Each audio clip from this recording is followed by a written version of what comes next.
അവിടുന്ന് കർണാടക സ്പെഷ്യൽ ബ്രാഞ്ചും അതേപോലെ കേരള സ്പെഷ്യൽ ബ്രാഞ്ചും ബന്ധപ്പെട്ടായിരുന്നു ഇന്നലെ തന്നെ. അപ്പോൾ അവർ മറ്റുള്ള കാര്യങ്ങളൊന്നും പറഞ്ഞില്ല. അവർ ബോഡി വിട്ട് തന്നിട്ടുണ്ട്. പിന്നെ സംഭവിച്ച കാര്യങ്ങൾ ഇപ്പം അന്വേഷിക്കുന്നുണ്ട്. 20 ആളുകൾ അറസ്റ്റിലായിട്ടുണ്ട്. മറ്റു കാര്യങ്ങളൊക്കെ അന്വേഷിക്കുന്നുള്ളൂ എന്നാണ് പറഞ്ഞത്. മരണകാരണം മർദ്ദനം തന്നെയാണ്, ആൾക്കൂട്ട മർദ്ദനം തന്നെയാണ് സംഭവിച്ചിട്ടുള്ളതെന്നാണ് പറഞ്ഞത്. മരണത്തിലേക്ക് നയിച്ച കാരണങ്ങൾ എന്താണെന്നുള്ളത് പോലീസ് വ്യക്തമായി പറഞ്ഞിട്ടുണ്ടോ? ഇത് ആക്ച്വലി ഒരു 2 മണിക്കൂറോളം ഈ ബോഡി അവിടെ കിടന്നിട്ടുണ്ട് എന്നാണ് പറയുന്നത്. അപ്പം മരിച്ചവിടെ കിടക്കുകയാണ് ചെയ്തിട്ടുള്ളത്. നയിച്ച കാരണങ്ങൾ എന്താണെന്ന് വ്യക്തമായി പറഞ്ഞു അവർ? ഇല്ല, അതിൻ്റെ റിപ്പോർട്ടുകളൊന്നും നമുക്ക് തന്നിട്ടില്ല. അപ്പോൾ ബോഡി മറ്റുള്ള കാര്യങ്ങളൊക്കെ കഴിഞ്ഞ് നമുക്ക് ബോഡി ഹാൻഡ് ഓവർ ചെയ്യുക മാത്രമേ ചെയ്തിട്ടുള്ളൂ. പോലീസിന്റെ ഭാഗത്ത് നിന്ന് എന്തെങ്കിലും തരത്തിലുള്ള അലംഭാവം ഉണ്ടായെന്ന് നിങ്ങൾക്ക്? ഇല്ല, അങ്ങനെ നമുക്ക് പറയാൻ പറ്റില്ല. കാരണം എന്ന് വെച്ചാൽ ഈ ബോഡി ഐഡൻറ്റിഫൈ ചെയ്യുന്ന മുന്നേ തന്നെ ഇപ്പോൾ ഇപ്പം തന്നെ ഒരു 20 ആളുകളെ അറസ്റ്റ് ചെയ്യും. അവർ റിമാൻഡിലൊക്കെയാണ്. അപ്പോൾ അങ്ങനെ നമുക്കൊരു അങ്ങനെ പറയാൻ പറ്റും ഇതല്ല. അത് ഞാൻ പറയുന്നത് വെച്ചാൽ അവിടെ ആളെ തിരിച്ചറിഞ്ഞിട്ടില്ലെങ്കിൽ പോലും അവിടെ അന്വേഷണം ആ ഒരു കാര്യങ്ങളിൽ നടന്നിട്ടുണ്ട്. പിന്നെ ഞങ്ങൾക്ക് ബോഡിയൊക്കെ ഹാൻഡ് ഓവർ ചെയ്യുന്നതിന് അവിടുന്ന് അത്രയും യൂറ്റി ഖാദർ അങ്ങനത്തെ ആളുകളൊക്കെ ഞങ്ങൾക്ക് നന്നായിട്ട് ഹെൽപ്പ് ചെയ്തിട്ടുണ്ട് ആ ഒരു കാര്യങ്ങളിൽ. കൊലപാതകത്തിലേക്ക് നയിച്ച കാരണത്തെ സംബന്ധിച്ച് പ്രാഥമികമായി പോലീസും അവിടുത്തെ ആഭ്യന്തര സംവിധാനങ്ങളും ചില കാര്യങ്ങൾ പറഞ്ഞിട്ടുണ്ട്. നിങ്ങൾ അറിഞ്ഞിട്ടുണ്ട്. അതിൽ നിങ്ങൾ വിശ്വസിക്കുന്നു അങ്ങനെ ഉണ്ടാവാൻ സാധ്യത? ഞാൻ വിശ്വസിക്കുന്നതെന്ന് വെച്ചാൽ ആൾക്ക് ഒരു ചെറിയ മാനസികപരമായിട്ട് ഒരു അവിടെ വെച്ചാൽ നമ്മുടെ തൊടുപുഴ പൈങ്കുളം ഹോസ്പിറ്റലിൽ, അതേപോലെ വെട്ടം ഹോസ്പിറ്റലിൽ, അതേപോലെ നമ്മൾ പെരുമ്പിലാവ് മാനസികാരോഗ്യ അവിടെയൊക്കെ ചികിത്സ മൂപ്പര് എന്താ പറഞ്ഞാൽ ഇങ്ങനെ ഒരു യാത്ര ചെയ്യുന്നത് അങ്ങനത്തെ ഒക്കെ ഓരോ കാര്യങ്ങളാണ്. ഒരു സ്ഥലത്ത് സ്ഥിരമായിട്ട് നിൽക്കില്ല. അപ്പോൾ നമ്മുടെ തന്നെ ഇപ്പോൾ 1-2 ഷോപ്പുകളൊക്കെ ഉണ്ട്. അപ്പോൾ അവിടെയൊക്കെ വന്നാലും നന്നായിട്ട് മൂപ്പര് അറിയുന്ന ആളുകൾക്ക് അറിയാം എവിടെ നല്ല വൃത്തിയിൽ എല്ലാ കാര്യങ്ങളും അങ്ങനെ ചെയ്യുക. അങ്ങനത്തെ ഒക്കെ ഒരു കടയിൽ എവിടെയെങ്കിലും ഒരിടത്ത് നിന്ന് അവിടുന്ന് ആരും അവരെ പറഞ്ഞു വിടില്ല. എല്ലാ കാര്യങ്ങളും നല്ല വൃത്തിയിൽ ചെയ്യാം. അപ്പോൾ ഇങ്ങനത്തെ ഒരു ഇപ്പോൾ അവിടുത്തെ ആളുകളുടെ ഇപ്പോൾ ഞാനിപ്പോൾ 2 മണിക്കൂർ മംഗലാപുരം ചിലവഴിച്ചുള്ളൂ. അപ്പോൾ അവിടുത്തെ ആളുകൾ പറയുന്നത് വെച്ചാൽ ഇവന് അങ്ങനത്തെ ഒരു കാര്യങ്ങളൊന്നുമില്ല, മറ്റുള്ളവരെ ഉപദ്രവിക്കുക അങ്ങനത്തെ അവിടുത്തെ ഇവനൊരു ഇത്രയും ഒരു ചെറിയ ടൈമിൽ പോലും അവിടുത്തെ ആളുകൾക്ക് അത്ര അറ്റാച്ച്മെൻറ്റ് വന്നിട്ടുണ്ട്. അപ്പോൾ ഇപ്പോൾ ഈ പറയുന്നതിൽ നമുക്ക് എത്രത്തോളം വിശ്വാസ്യത ഉണ്ട് എന്നുള്ളത് അവിടുത്തെ ആളുകളുടെ ഒരു സംസാരത്തിൽ നമുക്ക് കിട്ടുന്നില്ല. ഒരു ആൾക്കൂട്ട മർദ്ദനമാണ് വന്നത്. ഇപ്പോഴത്തെ ഈ ഒരു സംഭവത്തിൻ്റെ ഒരു വൈകാരികത ഉണ്ടല്ലോ, അപ്പോൾ അതിൻ്റെ എന്തെങ്കിലും സംഭവിച്ചു പോയതായിരിക്കാം.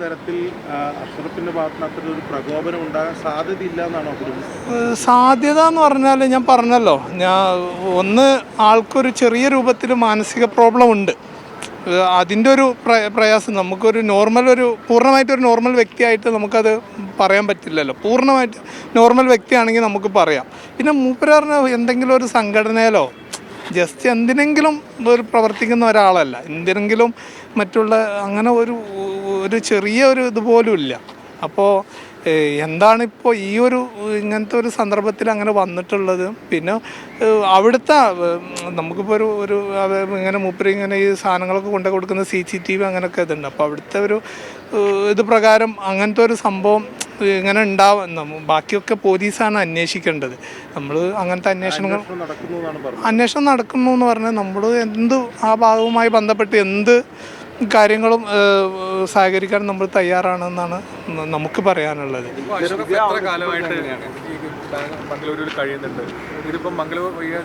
അവന് എന്ന് വെച്ചാൽ അവന് കോട്ടക്കൽ ഒരു സ്റ്റേഷനറി ഷോപ്പിൽ നിൽക്കലുണ്ട്. അപ്പോൾ അവനവിടെ കുറച്ച് നേരം നിൽക്കും. പിന്നെ ഇടക്കാലത്ത് മംഗലാപുരം അങ്ങനെ ഒരു യാത്രയൊക്കെ ചെയ്യുന്ന ഞാൻ പറയുന്നത് വെച്ചാൽ പൂർണ്ണമായിട്ടൊരു നോർമൽ വ്യക്തിയല്ല. പൂർണ്ണമായിട്ട് അതിൻ്റെ ഒരു പ്രയാസം നമുക്ക് ഇതായാലും അറിയാമല്ലോ.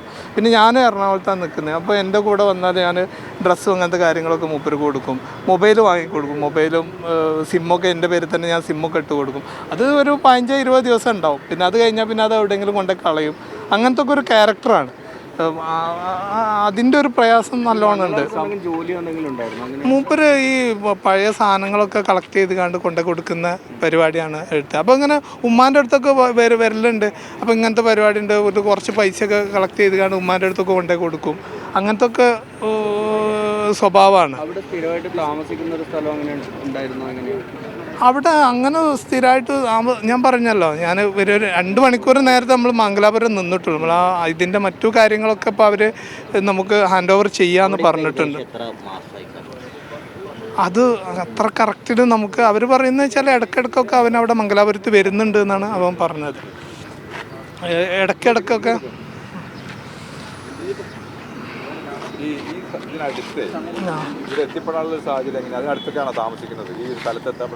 അവനിങ്ങനെ ഞാൻ പറയുന്നത് അത് ഞാൻ ചോദിച്ചു അവിടെ ആളുകളോട് ചോദിച്ചപ്പോൾ അവർ പറയുന്നത് വെച്ചാൽ ഇവനങ്ങനെ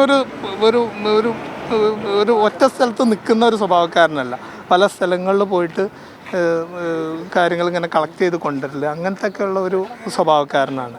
അപ്പോൾ ഇതെങ്ങനെയാണ് അവിടെ എത്തിയത്, പിന്നെ ഈ ക്രിക്കറ്റ് കളിക്കുന്ന ഇടയിലാണ് ഇങ്ങനെ ഒരു സംഭവം നടന്നു എന്നൊക്കെയാണ് അറിഞ്ഞത്. അപ്പോൾ നമുക്ക് മറ്റു കാര്യങ്ങളൊന്നും അത്ര ഉണ്ട്. ഇത് ഈ പഴയ സാധനങ്ങളൊക്കെ ഉണ്ടല്ലോ, നമ്മൾ പഴയ ഗുജറി ഐറ്റങ്ങളൊക്കെ, അതെല്ലാം കളക്ട് ചെയ്ത് കണ്ട് കൊണ്ടു കൊടുക്കുന്ന പരിപാടി. ഞാൻ പറയുന്നത് വെച്ചാൽ ആൾ അങ്ങനത്തെ ഒരു നേച്ചറാണ്. ഞാൻ പറഞ്ഞല്ലോ, അതൊരു നമുക്കൊരു നമ്മളെ പോലെ ഒരു പൂർണ്ണമായിട്ടൊരു നോർമൽ വ്യക്തിയല്ല. എന്നാലും ആരോടും എനിക്കറിയാം, ഞാൻ അവിടെ എറണാകുളത്ത് പോകുമ്പോൾ ഞാൻ അവിടെ ഇതാവുന്നു. അപ്പോൾ ഇങ്ങനെ പുറത്തൊന്നും അങ്ങനെ അധികം ഇങ്ങനെ ഇതാവരുത് അങ്ങനെയൊക്കെ പറയുമ്പോൾ നമ്മൾ അത് കേൾക്കും. പിന്നെ അവിടുന്ന് കാണാണ്ടാവില്ല. അവനൊരു സ്ഥിരമായിട്ടൊരു സ്ഥലത്ത് അങ്ങനെ നിൽക്കുന്നൊരു നേച്ചറല്ല. വീട്ടിലാണെങ്കിലും എങ്ങനെ ഇല്ല അങ്ങനെ ഒരു പ്രശ്നം ഞാൻ പറയുന്നത് വെച്ചാൽ ഇപ്പോൾ മംഗലാപുരത്തുനിന്ന് പോലും നമുക്ക് കിട്ടിയ ഒരു വിവരം എന്ന് വെച്ചാൽ അവൻ അവിടെ ഒരു പ്രശ്നം ഉണ്ടാക്കുന്നതല്ല. പല ആളുകളും ഇപ്പോൾ നമുക്കിപ്പോൾ അവൻ്റെ ഇങ്ങനത്തെ കാര്യങ്ങളിൽ പല ആളുകളും പറയുന്ന അവനെക്കുറിച്ച് നല്ലതേ പറയാനുള്ളൂ. നമുക്ക് മോശം പ്രത്യേകിച്ച് എന്തെങ്കിലും പറയാനുണ്ട് എന്ന് ചോദിച്ചാൽ ഇല്ല എന്നാണ് ആ ഒരു കാര്യത്തിൽ നമുക്ക് പറയാനുള്ളത്. എന്തെങ്കിലും ഒരു മോശ കാര്യങ്ങൾ ഇതായി എന്നുള്ളത് എനിക്ക് തോന്നുന്നു. ഇതെന്തെങ്കിലും ഇപ്പോൾ നമ്മുടെ നാട്ടിലുള്ള ഒരു പൊതു ഇതുണ്ടല്ലോ,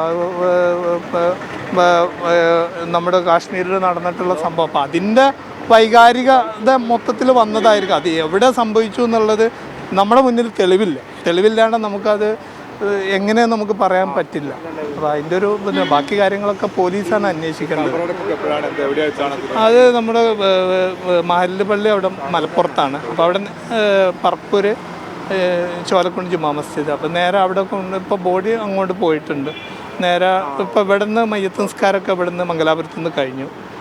ഇനി അവിടെ ചെന്നിട്ട് അവിടുത്തെ ഒരു മയ്യത്ത് നിസ്കാരം കഴിഞ്ഞാൽ നേരെ അങ്ങ് ഇത് ചെയ്യാമെന്നുള്ളൂ. അപ്പോൾ നാട് ശരിക്കും പുൽപ്പള്ളിയാണോ മലപ്പുറമാണോ? മലപ്പുറത്താണ് ഞങ്ങൾ ജനിച്ച നാടുള്ളത്. ഇപ്പോൾ പുൽപ്പള്ളിയാണ് ഇപ്പോൾ ഞങ്ങളെല്ലാവരും. ഏട്ടനും ഉപ്പയും ഉമ്മയൊക്കെ അവിടെയാണ് ഉള്ളത്.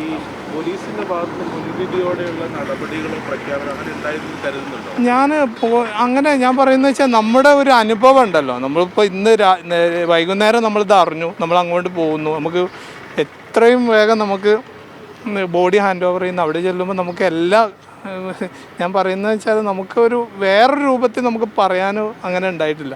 ഞാൻ പറയുന്നത് ഒരു വ്യക്തിനെ ഐഡൻറ്റിഫൈ ചെയ്യുന്നതിന് മുന്നേ തന്നെ അറസ്റ്റ് രേഖപ്പെടുത്തി 20ഓളം ആളുകൾ പറഞ്ഞാൽ അത് ആ രൂപത്തിൽ തന്നെ എടുത്തിട്ടുണ്ട് എന്നാണ് നമുക്ക് പറയാനുള്ളത്. കാരണം ആളെ അറിഞ്ഞിട്ട് പോലും, കാരണം വെച്ചാൽ ഇതൊരു ബീഹാർ സ്വദേശി ഉത്തർപ്രദേശ് സ്വദേശി ആയിരുന്നു എന്നാണ് ഇതായത്. പിന്നെയാണ് ഇത് മലയാളിയാണ് എന്നുള്ള ഇതിലോട്ട് അറിയുന്നത്. അപ്പം എന്നിട്ട് പോലും അങ്ങനെയല്ല, ഒരു സ്ഥലത്തിൻ്റെ ഒരു വ്യത്യാസം കൊണ്ടല്ല പറയല്ല. ബട്ട് നമുക്ക് അങ്ങനെ പോലും ആയിട്ടും അവിടെ 20ഓളം ആളുകൾ അറസ്റ്റ് ചെയ്യുമ്പോൾ അവർ റിമാൻഡ് പോവുകയൊക്കെ ചെയ്തിട്ടുണ്ട്. ഇപ്പോഴും അന്വേഷണം നടന്നുകൊണ്ടിരിക്കുകയാണ്.